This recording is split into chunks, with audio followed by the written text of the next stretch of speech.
Thinking Aloud. Conversations on the leading edge of knowledge and discovery with psychologist Jeffrey Mishlove.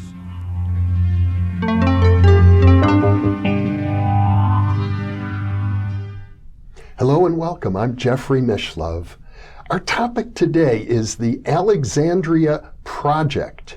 This is one of the most significant, probably the most significant psychic archaeological project ever conducted. And with me is Stephan Schwartz, who is the author of the book, The Alexandria Project, and was the director and organizer of the project.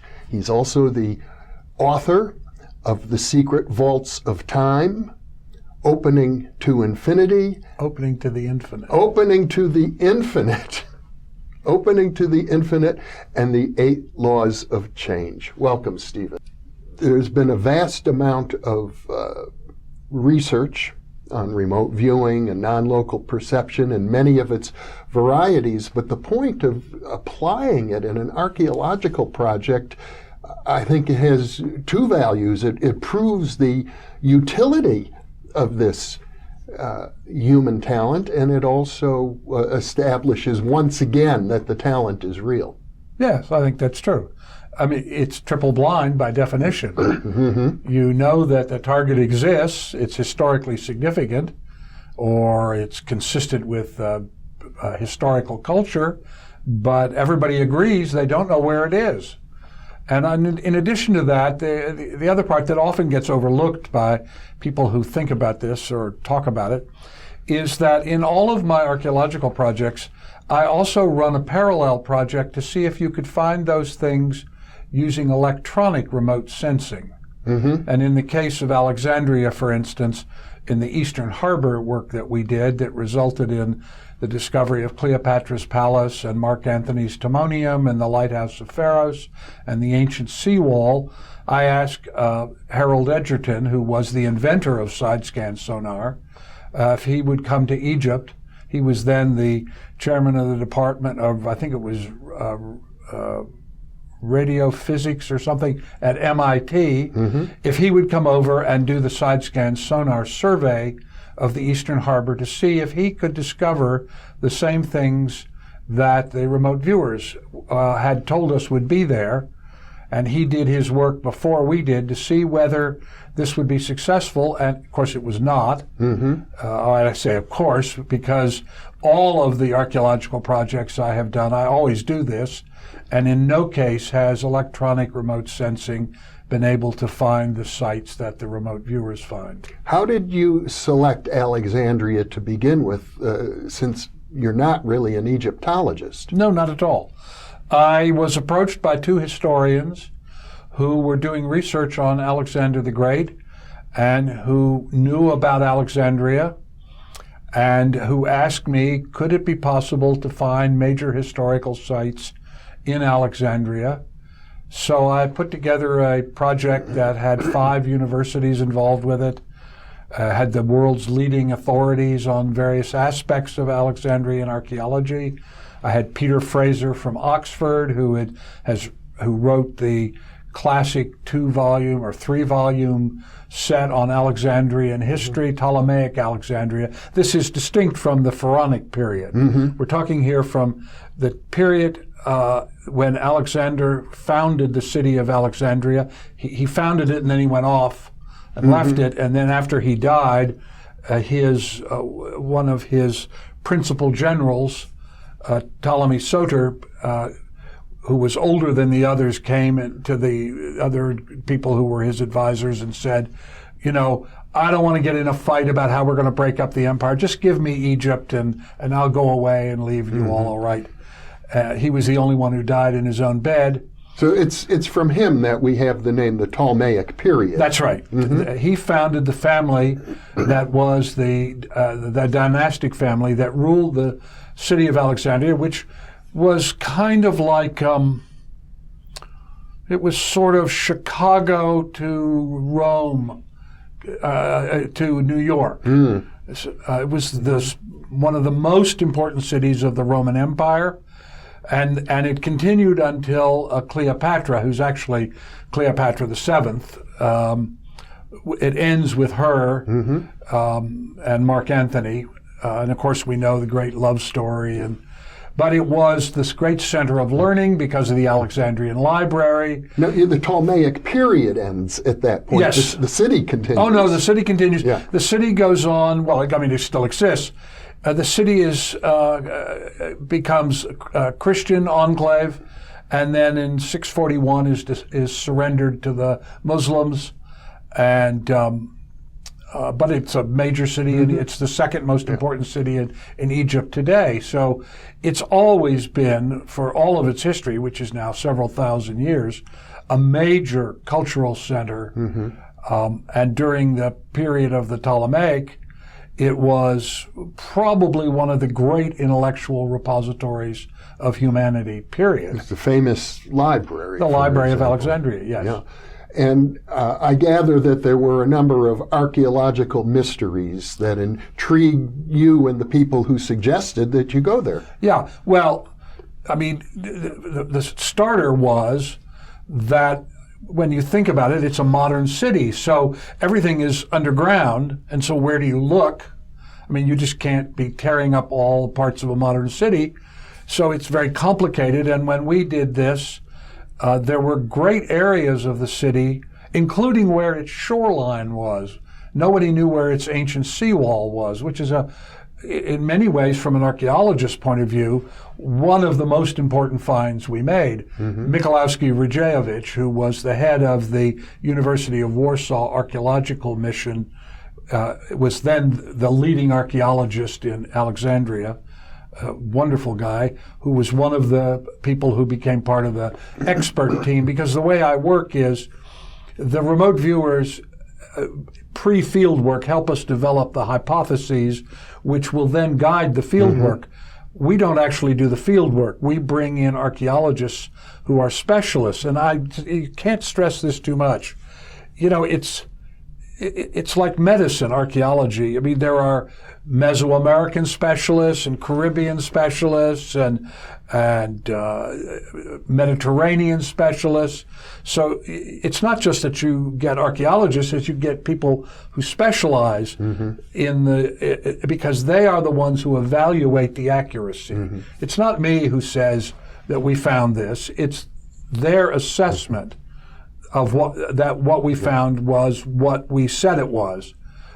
So you get not only the typical statistical analysis that you get in a laboratory experiment, plus you get this very sophisticated concept by concept. The way I do it would be to say, well, I'll give you an example. If I said, the man sitting in the chair with a tweed jacket, that's one sentence. Yes. But if you think of it in terms of concepts, it's man, sitting, chair, tweed, jacket. So you got 5 concepts in every sentence. Well, in the Alexandria Project, there were thousands of these concepts, and every single one of them was evaluated by the relevant specialist for it's either correct, partially correct, say it was man sitting in the chair with a jacket and it was a brown jacket, right? So every single concept is correct, partially correct, incorrect, can't be evaluated. If I said Marc Antony was thinking of his mother as he died, well, I mean, that may be true, but we have no way to check that. Yeah. So that would be an example of a non-evaluatable.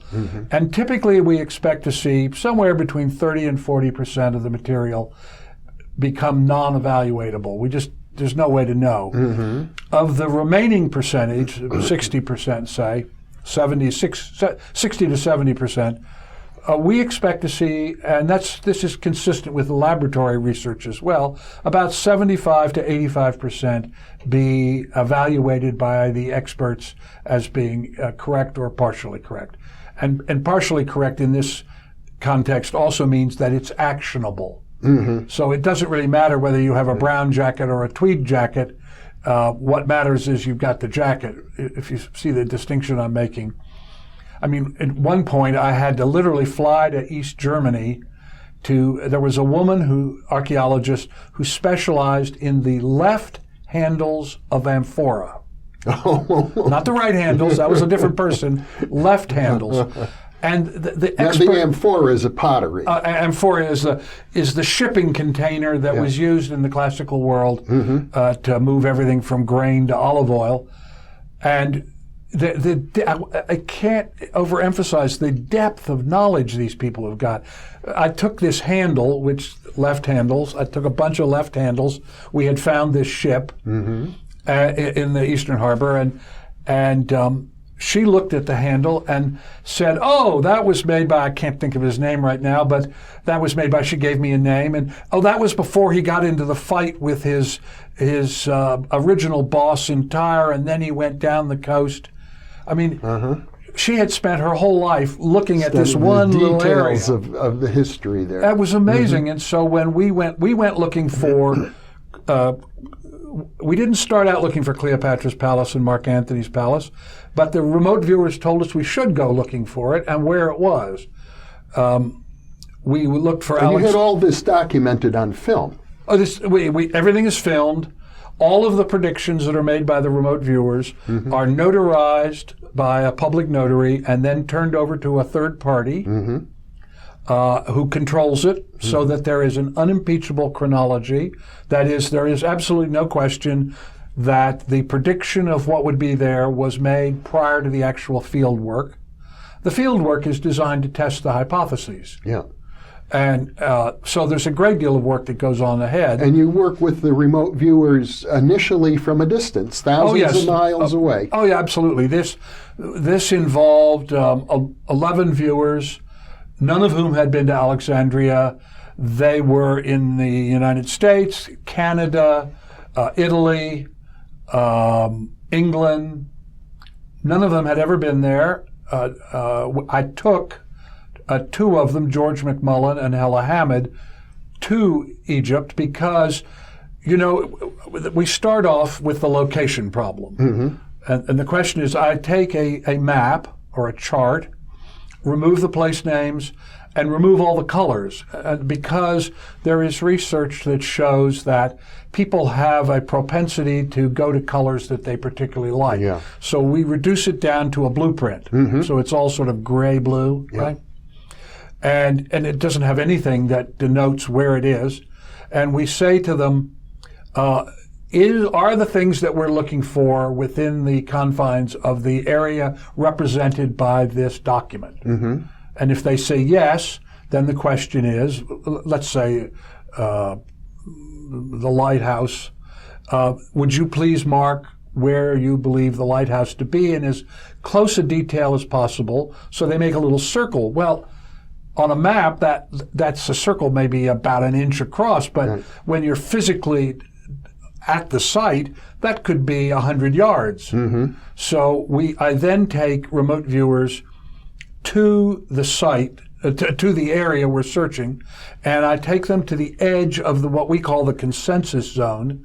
And a consensus zone is where multiple viewers pick the same site. And I say to them, Jeff, you're now standing on the edge of the consensus zone. Let me give you a stake, or if it's in the sea, let me give you a buoy. Now I'd like to either walk out with you to where you think the location is, and then I want you to put a stake in the ground, or I'll take you out in this little boat, and when we get over what you think is the exact location, I want you to throw the buoy overboard. And so out of thousands of square kilometers, we get down to, well, in the case of in the Alexandria Project, in the buried city of Maria, which was out in the desert. Out in the desert, about 40 kilometers away from the city of Alexandria now. It had been a pleasure city, much like Las Vegas, where we are now. It was on a lake, and it had beautiful buildings and was where people went to have a good time.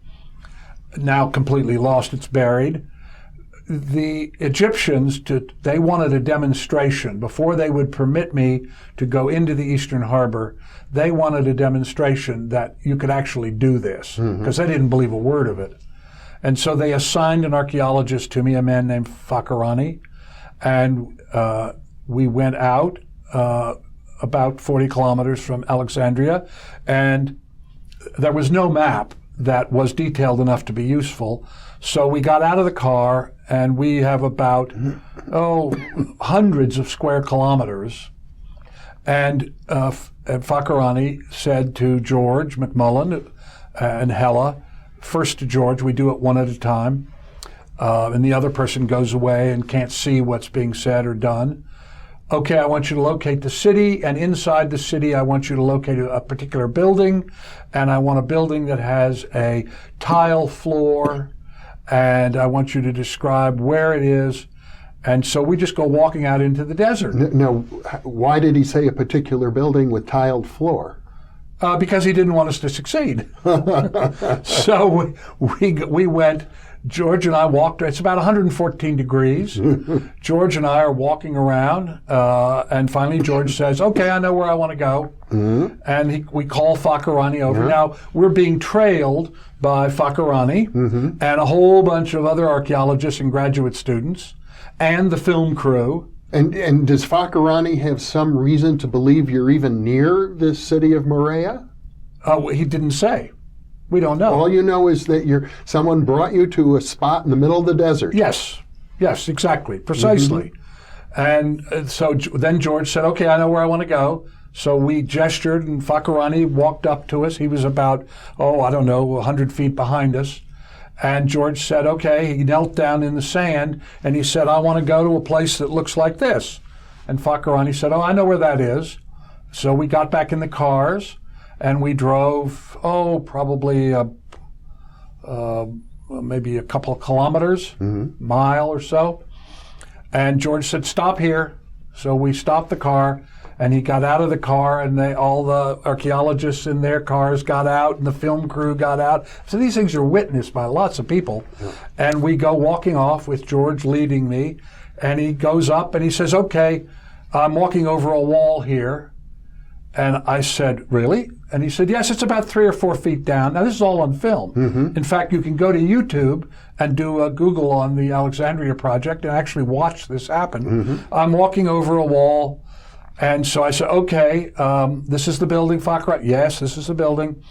So I had some stakes. So I said, George, I'd like you to put the stake in the ground where you think it is, and I'd like you to lay it out exactly the corners. Now, corners are very elegant, because if we were going to try to find the room, for instance, where we are currently doing this interview, if you put the stake in the middle of the room, you might never find the walls, because you dig down, wouldn't be there. So he staked out the walls. He says it's 3 rooms, it's 3 to 4 feet down, and it turns out he was 28 inches off out of, I think it's I can't remember, it's like 1,200 kilometers or so, square kilometers we started from. Yeah. So we then note exactly where he puts it. We take the stakes up, and he goes away, and Hella Hamid, who had been waiting now about 4 hours and who was actually sunstruck, not feeling well, so she couldn't walk around. She was really feeling quite ill.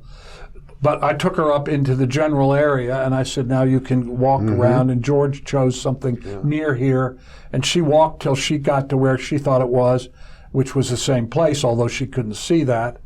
And the stakes had been removed. We had removed the stakes. But you knew where to replace them. Yes, but we had made notes of where they were. I see, yeah. And Hella has a reputation for being able to perform really good remote viewing even when she's feeling sick. Yes, I once watched Hella and another project, Seaview, which was a project which ended up locating a number of things, but particularly the brig Leander.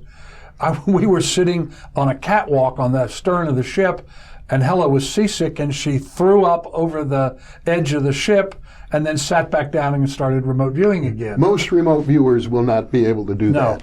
But, George McMullen, who was then a man probably in his late 50s, early 60s, 114 degrees. Even the Bedouins go back into their tents when it gets that hot. Yeah. People can, if you have the capacity to attain and sustain the kind of focused attention that remote viewing really requires, I've seen people do it under extraordinary conditions. In the middle of streets with merchants going by and cars honking, and if you can attain and sustain intention-focused awareness, you can do extraordinary things, even under the most remarkable conditions. Anyway, the other thing Hella was particularly good at, Hella was a fine arts photographer, and she had started working originally as a control. She was a friend of Russ Targ's, a childhood friend, and he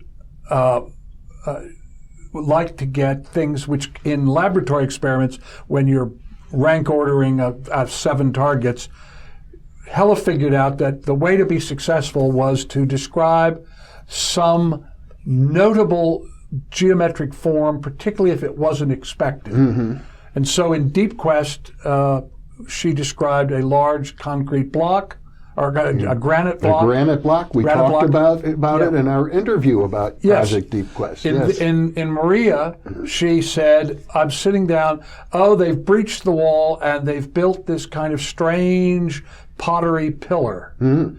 It was, when we told Fakhrani he had no idea what it was. It turned out it was a kind of Bedouin bread cooking oven that the Bedouins, after the city, hundreds of years later, after the city had been abandoned but hadn't yet been buried, apparently some Bedouin tribal group had stopped there and built a kind of clay oven that you would heat up and with coals around it, and then you'd put the bread on the... Something completely unexpected. Utterly unexpected. Yeah. And it was there. Mm-hmm. So then she went away. Now we had the hypotheses we were going to follow, and we turned the digging over to the archaeologists from the University of Alexandria, and they started digging, and at about 3.5 feet they found the walls. George was 28 inches off, and he had described these 3, he said, because he had been told to look for a mosaic floor, he said, I see these tiles.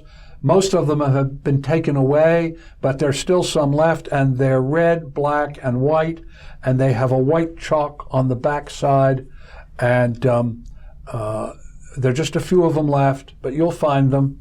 And we found the red, black, and white tiles. They had the chalk, which was the subfloor, still on them. Somebody had taken the mosaic away centuries ago. So he was, that was scaled down to 5/8 of an inch. Very impressive. And this is just the first of numerous discoveries you made that are all documented in your book, The Alexandria Project. In the book, in the film, in papers that I wrote, there are a number of papers. You can go to academia.edu or ResearchGate and download the papers. Mm-hmm. We presented them at archaeological conferences. Harold Edgerton and I co-authored a paper where he said, I didn't find anything. Yeah. And where we found the ancient seawall, which, as I said, was really important because what nobody had known up to that point was how far the city had extended into what is now the sea. Yeah. Because the land has been sinking and the sea has been rising. And so areas which were once very desirable shoreline real estate are now underwater, like the Cleopatra's Palace, Marc Antony's Palace, commemorative column that we found, the Lighthouse of Pharos, of course. All of that's all underwater.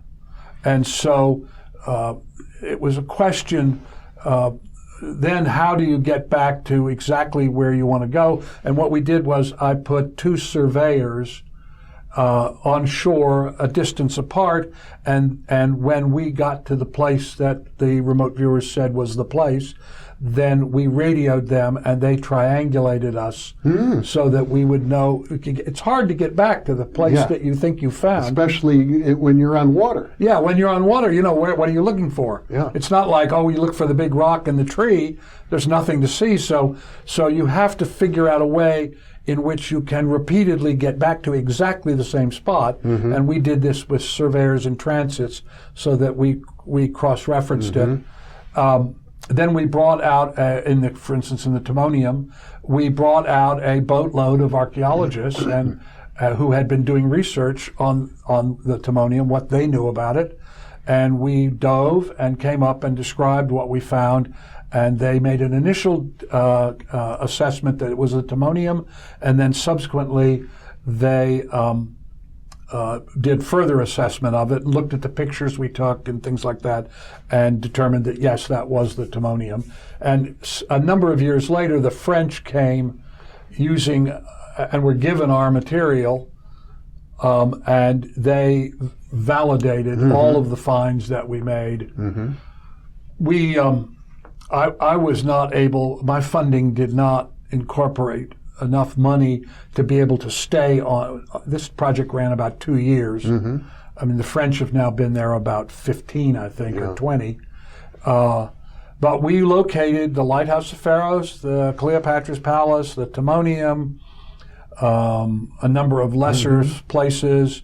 We located the library area, and we located what I believe is the tomb of Alexander.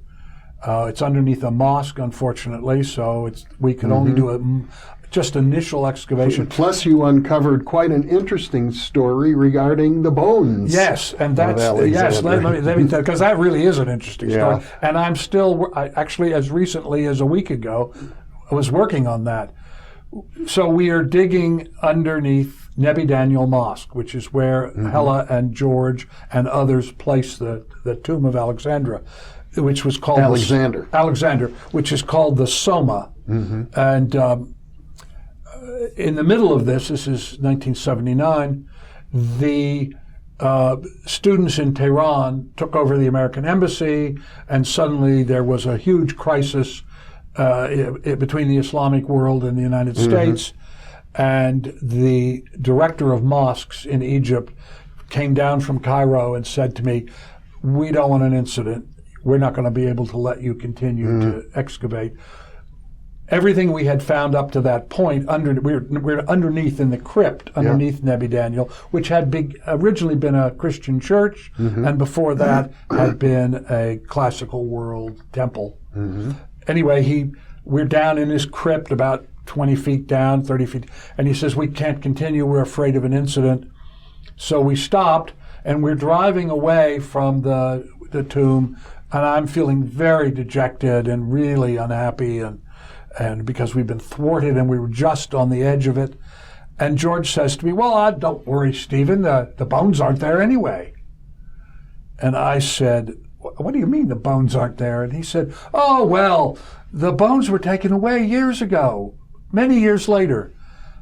I said, "How are they taken away?" And he said, "Well, before they gave the city over to the Muslims, a group of monks came down masquerading as merchants, and they gathered up all the bones that were underneath the mosque, what is now the mosque. Which was then a church, I guess. Which was then a church.